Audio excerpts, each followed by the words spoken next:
Hello, friends. This is Insomnia to Peace. I'm John, the sleep coach. In today's Insomnia success story, I meet with Sam. Sam was a client of mine. We only met for one session before Sam was able to recover from insomnia for what it seems to be for good. I'm very proud of the progress that he's made, and I'm sure that he's very relieved to have come such a long way in such a short amount of time. And I really have to give Sam his credit. He really was a natural at overcoming insomnia. But I think that the insights that he could share with us would help a lot of people out who are also suffering from insomnia.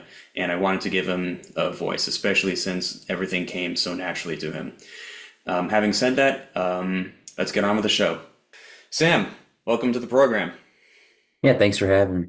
Yeah, of course. I'm really glad to have you here. And as part of the big point of these insomnia success stories is to bring people on who are very familiar with insomnia and how awful it can be, and see if we can derive any insights from your experiences to help other people out who are currently struggling through it. So, why don't you tell us a bit about what your sleep was like before you had insomnia and how it all started? What was your journey like at the beginning? Yeah, sure. So my whole life I've been a great sleeper. I've always slept really good. I've had nights, obviously, but I never thought twice about them before. Hmm. And then probably now it's been about 2 months. I just had one really bad night of sleep and I didn't really think about it the next day. I was like, whatever, happens. And it happened again. And then I called off work and because I was like so tired. And all I did all day was think about trying to sleep. And then the next night I didn't sleep. And all of a sudden it was like every single day, three hours, sometimes no hours, Hmm. sometimes 4 hours at most. And it was just different every day. Like sometimes I'd fall asleep and then be up in the middle of the night. Sometimes I couldn't fall asleep at all. Um, and then I just kind of went into panic. Yeah, I know what that feels like. So I imagine it must have been confusing because it sounds like you were trying to identify some sort of pattern of like how exactly, what does my sleeping pattern look like now? What could be causing it? What's different? And any of that resonating with you? Yeah, I did. I was like, what's going on with my body? I thought maybe I was sick. I'm like, is there something physically going on with me? And that's when I started just spending a lot of time on Google and Reddit and just Googling and Redditing everything. Like, why is this happening to me? How do I fix it? And that's what that first week was really like. It was like me just constantly looking things up, Chat GPT, whatever, just trying to figure out what was going on with me.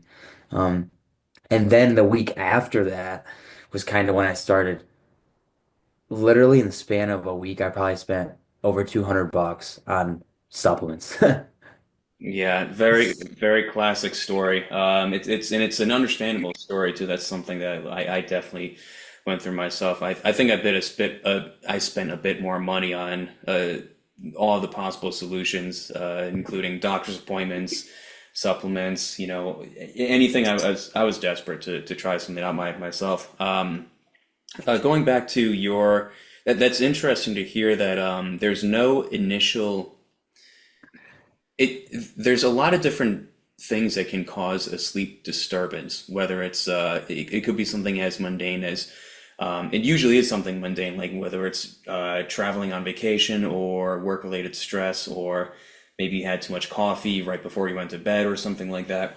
And these by themselves, are not an unhealthy loss of sleep, as you know by now. But usually what happens when it turns into insomnia is that the person makes note of the little sleep that they got, and they say to themselves, "Oh, that was really strange. I better take steps to protect myself." And it sounded like for you that was you calling out of work and maybe spending the day like I'm not sure what you did that day when you're home from work, but I imagine you didn't really do a whole lot. Maybe just like laid around the house and yeah.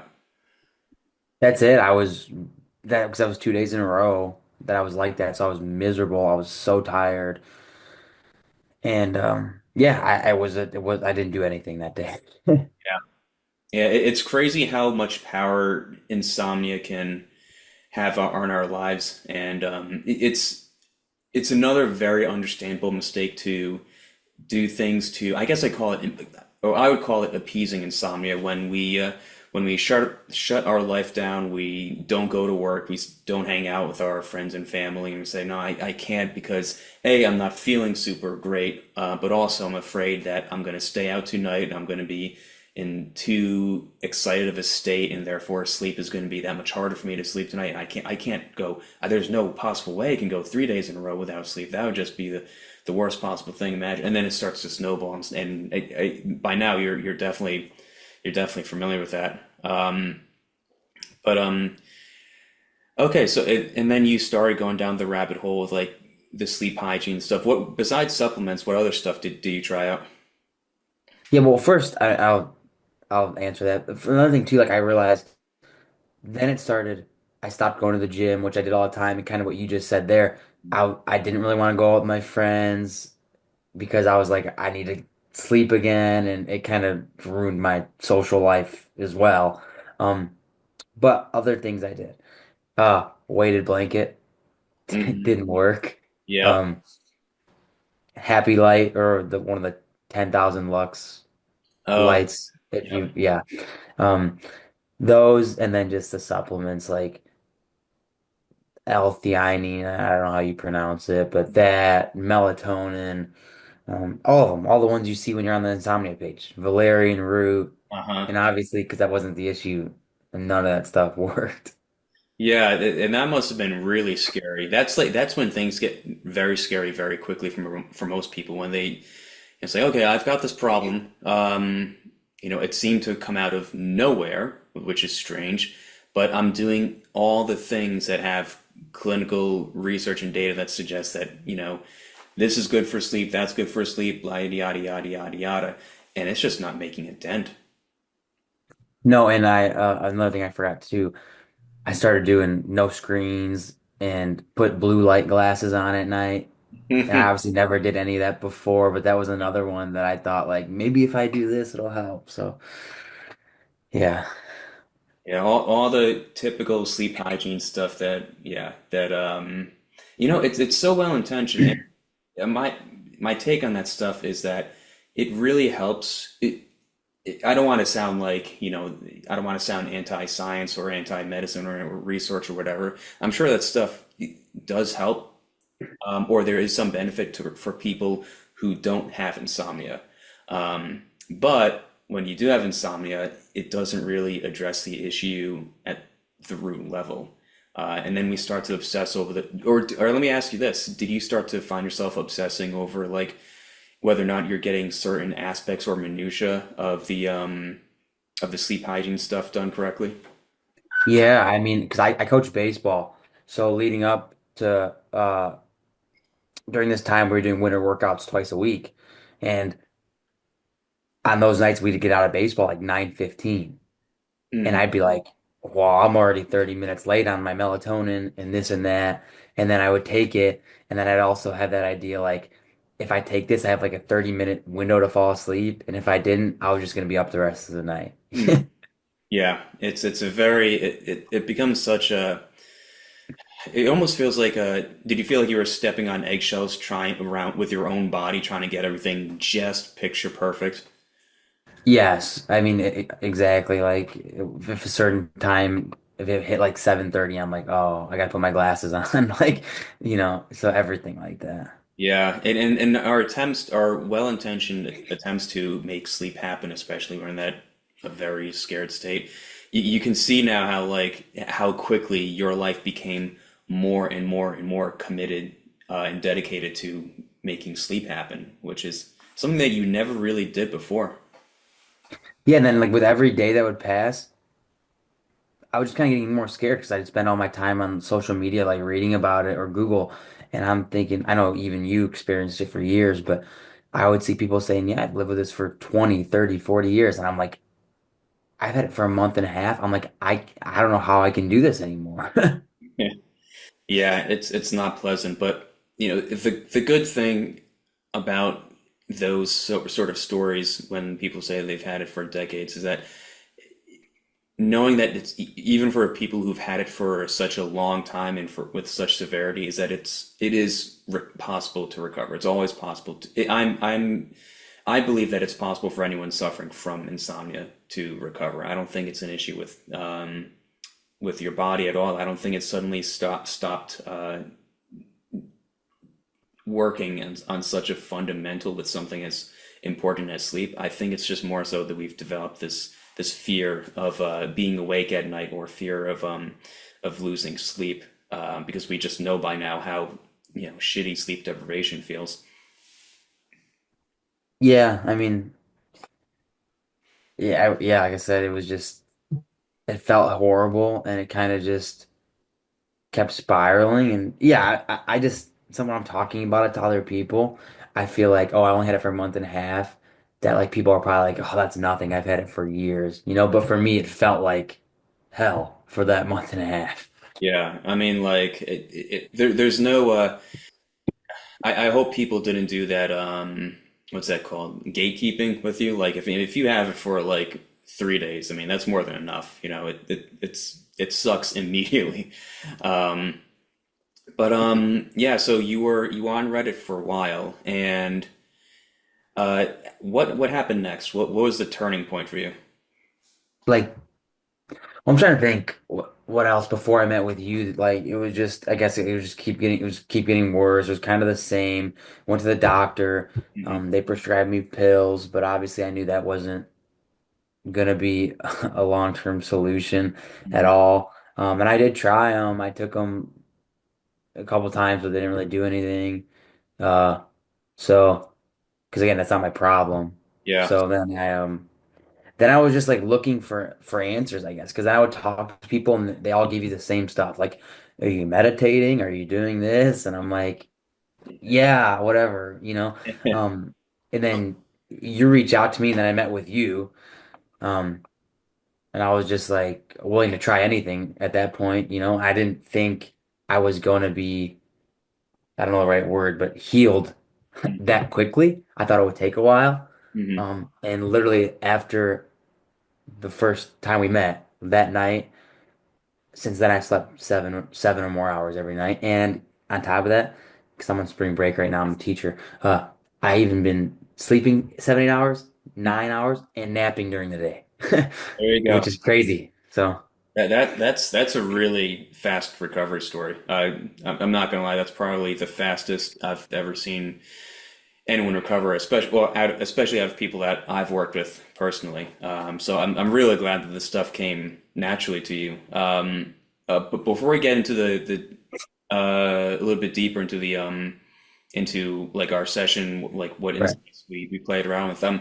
Because I think it's encouraging. I think it's important for people to hear more about the doctor's appointment because that's a very discouraging thing for people to go through when they're suffering from insomnia. And the big guns to them, and it was the case for me, was I have a problem. I'm gonna go to a medical doctor. And I went to not only two different medical doctors, but also a sleep physician on top of that. And I didn't get any help from any of those people at all. And it's so discouraging because you think, well, fuck, I'm really screwed. Because if the doctors can't help me out, then I'm definitely in trouble. And I imagine, did it feel very similar for you? Yeah, it did. And not only that, they kind of were just like, hey, we'll see where you're at. Call back in a week or two if you can't sleep, and we'll prescribe you something. But the other thing was I kind of wanted to be understood with what was going on with me, and I definitely wasn't. Like, I don't blame them. That person that I was, my doctor probably just never had dealt with insomnia, or maybe not a lot of patients that had it. So it wasn't really like, it was kind of like I was kind of just like, all right, yeah, go home, see if it gets better. If it doesn't, we're gonna give you the pill. So yeah, when I left there, I was kind of like, all right, well, this sucks. What did they give you? Trazodone. Yeah, that's Yeah. that's a go-to. Yeah, I'm glad that you recognize that that it's not a long-term solution. When I was introduced, that was the drug that I picked up, and I was introduced to it like fairly late in my insomnia. It was like at the year six or something like that. And when I first had it, I thought, oh, great, this is it. My problems are solved. And it did work for a minute. But because again, was just like sleep hygiene, the rest of the sleep hygiene stuff, it didn't really address the issue at the root cause. So, and then, I kind of, and then I had a bit of a speed bump after that. But I'm really glad that you had by default an already healthy outlook in regarding those pills, and that you knew that, like, it seemed like you already had a really strong sense that that wasn't going to do it at the root level. Like suddenly your body just suddenly needs this one drug in order to sleep. Yeah, and with that too, like my first the couple times I did take it, I'd fall asleep and then I'd wake up in the middle of the night, and that's not gonna calm my anxiety about sleeping in the middle of the night. Hmm. And quite honestly, if anyone else has ever taken that drug, I did not love how it made me feel the next day. Hmm. I didn't want to, even if I slept 5 hours on it, I almost sometimes would have rather taken the less hours of natural sleep. Yeah. I just didn't feel like myself. Hmm. So I'm curious how much of a how strong is the dose? 50 Okay. milligram. Yeah. Yeah. Yeah, same for me. And just with any other drug, who knows if there could be, other usually it's a pretty safe drug in terms of side effects, but I mean, for that's definitely not the case for all people. Like you said yourself, you just didn't feel like you were 100% with it.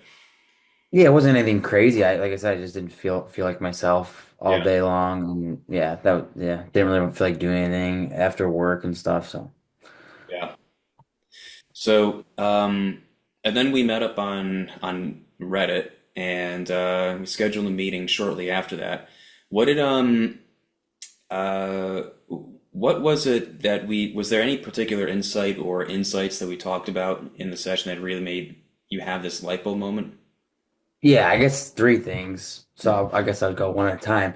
Sure. The first thing was what you called befriending wakefulness. Hmm. Um, Not being afraid of being awake and actually telling myself, kind of how you told me you did when I was in bed, like, first of all, I have no obligations right now. I have nothing to worry about. Nothing's expected of me.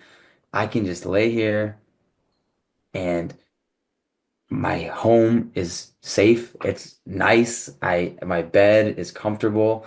Um, I'm sleeping next to my fiance. Everything's good. And literally for me, it was just that, like befriending wakefulness and not being afraid to be awake. And even in the middle of the night when I woke up, not trying to force myself to go back to bed, just like I'm just gonna relax. I'm gonna close my eyes, and I know my body's tired and I know it knows how to sleep. And like I knew for me it was all mental. And it sounds that I feel like I got healed so quickly because that just resonated with me.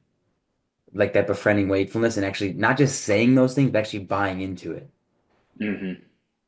That's great. So Yeah, I think yeah. you articulated very very well. That is exactly what I was trying to convey in our session. And yeah, you were just a natural at picking that up. Yeah, I mean, don't get me wrong, that first night I went to bed, I still had plenty of anxiety about it. I had to keep talking to myself like, hey, it's okay. It's gonna be okay. And just thinking of the positive things, again, about my bed, about the environment that I was in, that I didn't have anything to do. I could just sit there and relax, which Hmm. was kind of nice for the next however many hours. And that first night, then next thing you know, I just fell asleep. Hmm. And I woke up in the middle of the night and I didn't panic. Um, because when I was having insomnia, I was sleeping all over the house, getting up all over the place. And I'm like, I'm just gonna still just lay here and just relax. And next thing you know, I fell back asleep again. Hmm. That's fantastic. Um, yeah. And then I guess then the second thing that changed, and we kind of talked about this too, like just taking my life back Hmm. in general. I realized after that first night of sleep, I still thought about sleep throughout the day, but you told me like you're gonna have those thoughts, but you don't really have to become attached to them. You don't have to feel any type of way about them. Just I think the analogy you used was like a passing tree. Like you see a tree, you just notice it, and you let it go on to the next one. And there was a lot of those thoughts the first day, but then I felt good, so I started just taking my life back, going to the gym, and then the next day I slept good again, and I started thinking about sleep less. I stopped Googling stuff. I stopped going on Reddit. I actually deleted Reddit. I'm like, I'm not going on there anymore. Probably healthy The for other reasons insomnia page. too. What's that? I said deleting Reddit is probably healthy for other reasons too, besides insomnia, but Yeah. yeah. Yeah, I only got on there because of that though, because I was like wanting Oh, to see what really? other people said about it, Oh, you okay. know? Yeah. Um, so yeah, and then I started Googling it less, Redditing it less, thinking about it less, still coming up, but when they came up, I just wasn't mad at those thoughts. I'm like, because you talked to me about it, like it's normal, let it happen. Yeah. That's great, move on. And then I just realized like the less I started thinking about it during the day, the more I was just okay with being awake. At night, it kind of just started going away Hmm. and kind of like I didn't even like talking about sleep for a little bit Hmm. because I was like afraid if I talked about it, it was gonna be worse. Now I don't care. I don't care already. I'm just like whatever, yeah, you know. So those are the first two things that or first two or three things that kind of helped. That's beautiful, and I'm glad to hear that the yeah, you also really you picked up on how to handle those thoughts very well, and I imagine that it was reassuring to hear, or I guess I'll ask you, was it reassuring to hear that that sort of those sort of non-stop persistent thoughts are totally normal, but you don't have to handle them at all? Yeah, no, it helped that helped me a lot. And like I said, those thoughts still came up, especially those first couple nights Mhm. right before bed. Even now before bed, Mhm. today, it's been 2 weeks almost since I've been good. And And even now, they'll come up, but now I'm just not clinging to them. I'm not Yeah, having being emotional about them, or I'm not afraid of them, which is a big deal. So yeah. that was reassuring and actually like everyone tells you stuff when you have insomnia, Hmm. but to actually have those little tips, like that analogy, like I said, like just look at it like another tree and you just notice it and let it pass, like that actually helped me in those moments think about it like that, I guess. Hmm. But yeah, definitely it was definitely reassuring knowing that like it's normal. Yeah. I Yeah. think a big barrier for people suffering from insomnia, and maybe you could speak to this too, is that there's so much, because there's so much fear that it's this, it's there, because there's so much fear and it's something that's brand new, it creates this immediate doubt that you could ever recover from it. But I imagine, and please correct me if I'm wrong, that being reassured that like no, it's fine, this is totally normal, this is par for the course, everyone who goes through insomnia and everyone who's recovered from insomnia has gone through the same exact thing over and over again. Your insomnia is not special, it's not unique, there's nothing, there's no death sentence about it. Just what would that, was that reassuring for you to hear like all that, like I guess statistical data that like by the numbers this is totally normal and expected in your path of recovery? Yeah, and I think you even made the funny comment, like, I'd be more concerned about you if you didn't have those thoughts. Like if you're going through this and you didn't think about that. So definitely that definitely was reassuring for me. Um, yeah. Good, good. Yeah, I'm excited to hear what the your third key insight was. Oh yeah, so I was afraid to do uh the strict sleep window Hmm. because I probably would have done it if I was gonna become desperate enough, which I was almost desperate enough. But it gave me anxiety thinking like, Yeah. so I was just doing the timeless sleep window where and that kind of helped me befriend wakefulness too, where I wasn't trying to like, I have to go to bed right now. Like I put my phone away at 9:30 and then till I had to wake up to my alarm, it was like, I'm gonna do whatever I want to do, like in whether I'm gonna rest or whatever the case may be. But because I was so tired, I would just say like not with a goal of sleeping, like I'm just literally gonna rest. And that's what I said the first night. I'm just gonna rest and I fell asleep right away. And which was awesome. But I feel like it was because a lot of it wasn't like I wasn't trying to chase sleep, you know what I mean? Mm. Um and I kind of was even telling myself like I don't know. The strict, like I said, the strict sleep window scared me a little bit, and maybe other people like it doesn't scare, but it did to me. So the timeless sleep window is kind of just more easier for me. Like, hey, these 9 hours, you do whatever you want, and if you happen to be tired and fall asleep, great. Yeah.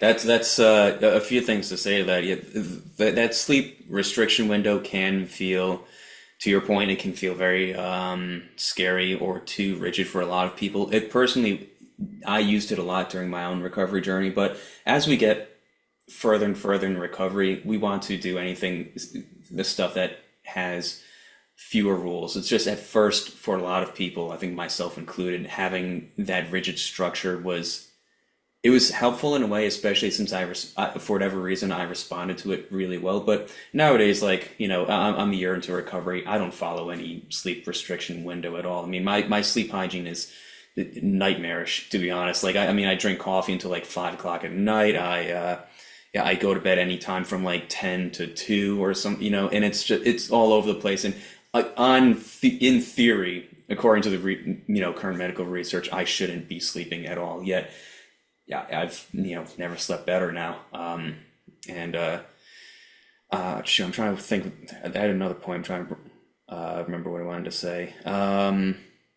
You're talking about sleep restriction, and oh yeah, it really sounds like you've really enjoyed that reframing of the nighttime as this period where you have no responsibilities. It's almost like as now that when we were a kid, we had plenty of time when we had no responsibilities at all whatsoever. But as you get older and as you take on more and more responsibility, you have fewer free time to yourself. But it sounds like you've taken a heart reframing the nighttime as this time of like, hey, no, this is your time. This is what you get to do literally whatever you want.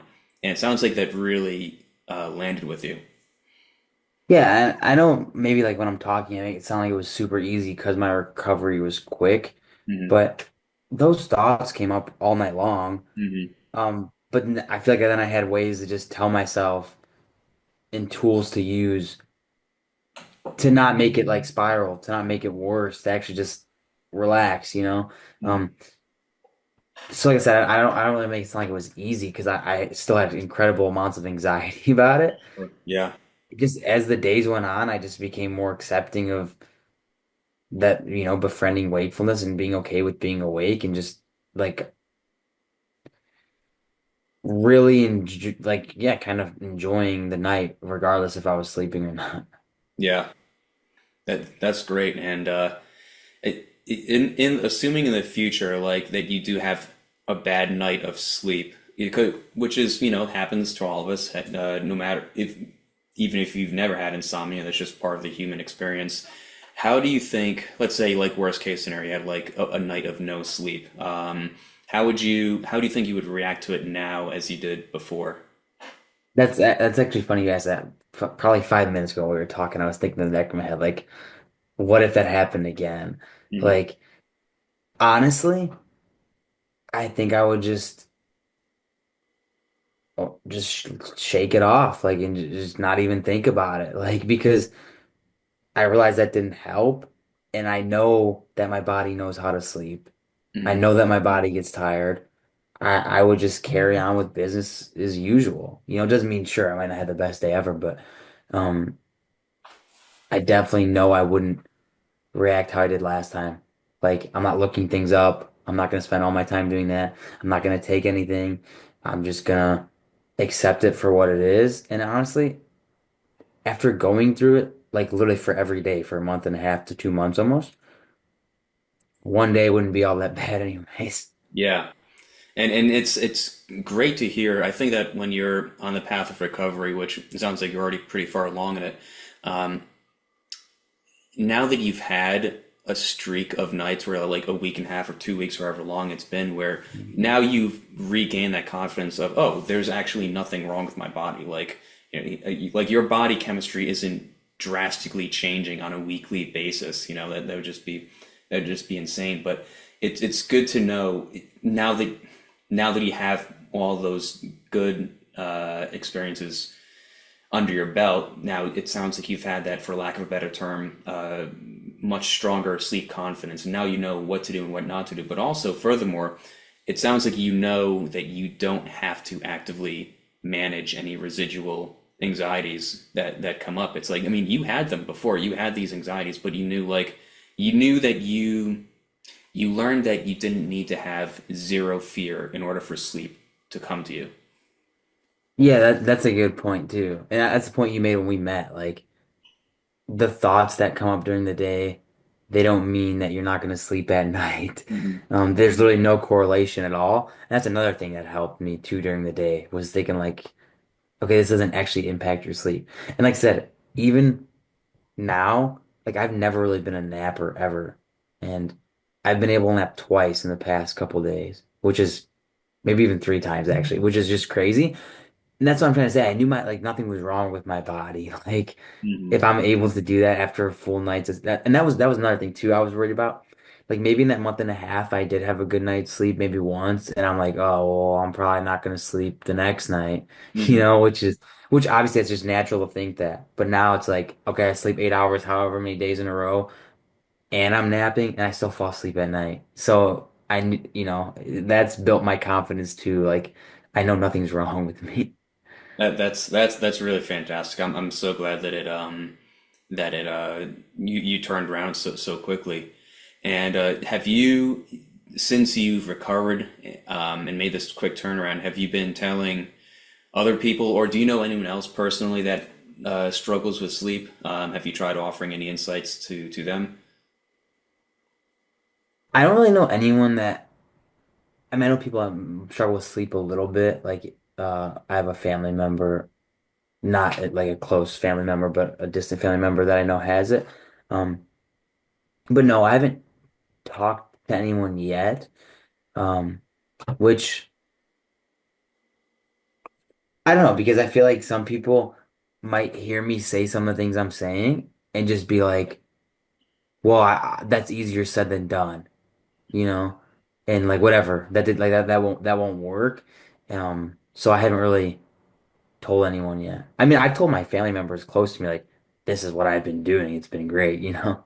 Good, good. Yeah. Yeah, it's hard for people to that's the other barrier for people who have insomnia is that they think that like once they start to implement these sort of these more sustainable I guess healthier outlook based teachings that they think that you either have the capacity for that to affect you or it doesn't. Like some people just, for whatever reason, maybe they're just in the thick of it or they're just so uncomfortable or skeptical that they'll tell themselves like, "Oh, that's not for me. That's just for other people who." It's like, no, no, you don't have to be like some sort of guru or like, you don't have to be enlightened or anything like that for this stuff to work on you. I mean, like, no drastic changes are really needed. But I think it's one of those things that until you really go through it yourself and start to put it into practice, then you start to really learn. It's like, oh no, this is actually like it's it's simpler than people might actually think, but also it's still really hard, but also easier than people think, if that makes sense.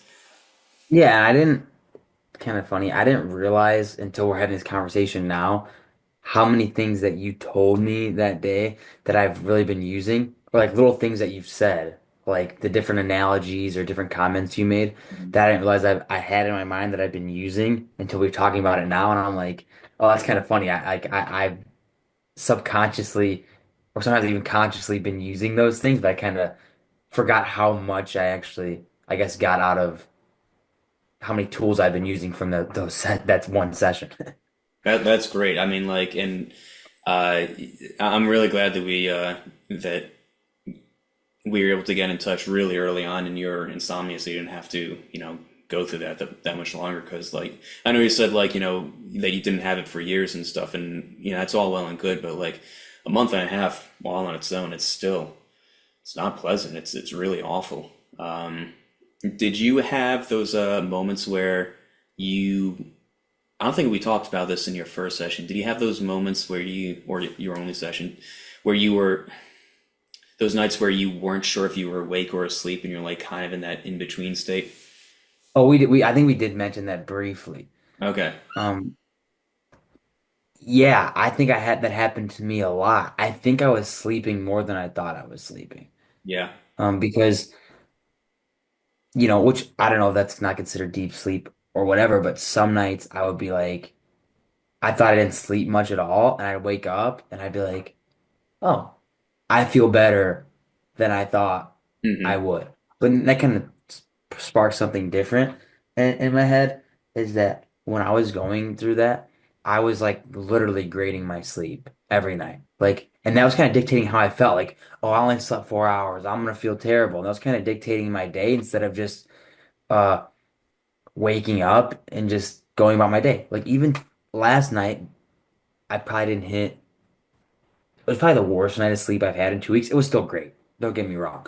But even then, there was no like, I didn't feel as good as I did the other mornings. But there was no grading or no like, I woke up, went through my day, felt great, and I felt so much better than when I was constantly like judging how well I slept. Yeah, it's a it's definitely a common symptom of insomnia is when people think that like because we're in this heightened vigilant state that we start to make note of each and every single thing, just like, okay, what did I do differently that was okay? And also how much exactly did I sleep? I know I'm not supposed to be looking at the clock, but I kind of estimated that I got 3.5 hours.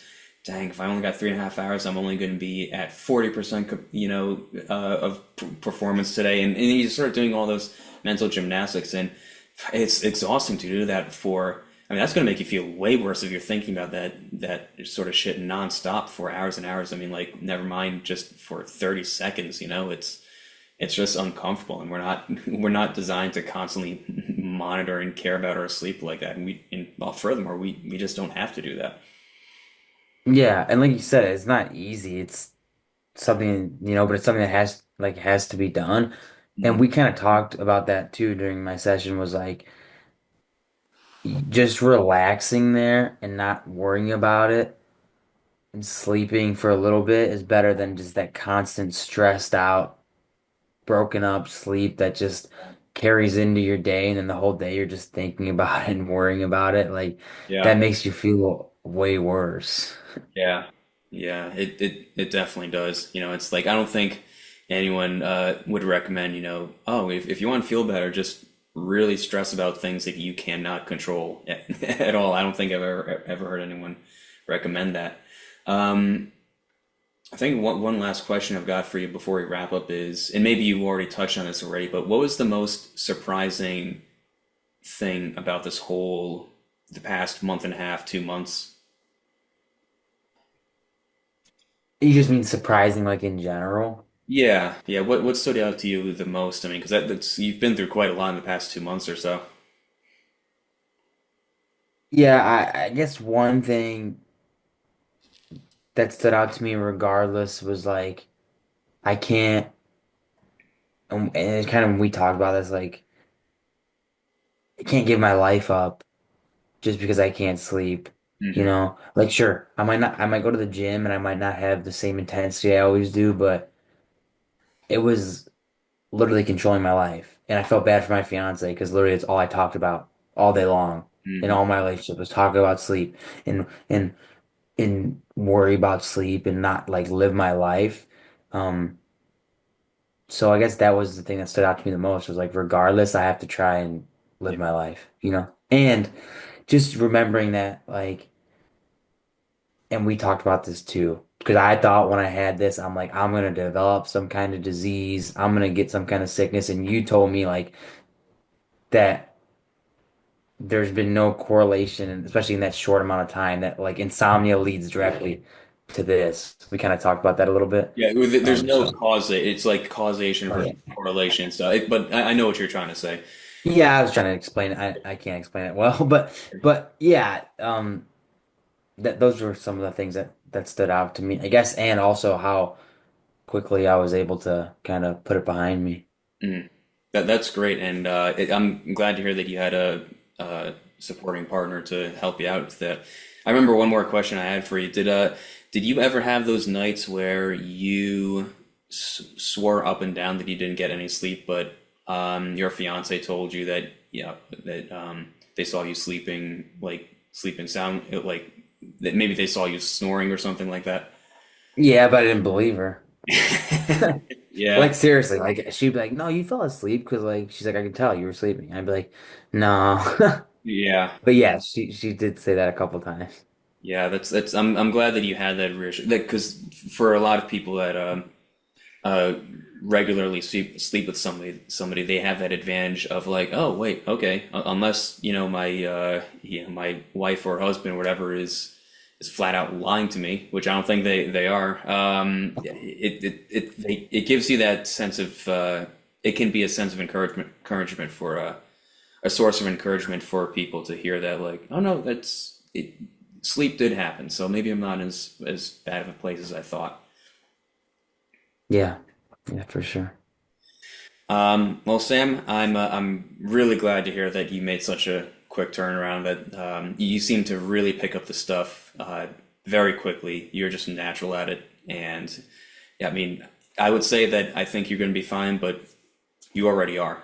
Sounds like you're crushing it, and I think that you're gonna. I think your sleep going forward is going to be just fine. Yeah, no, thank you for all your help. Yeah, of course. All right. Thanks a lot, Sam.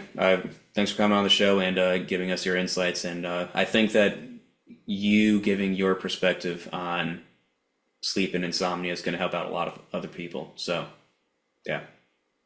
Awesome. Thanks again. Yeah.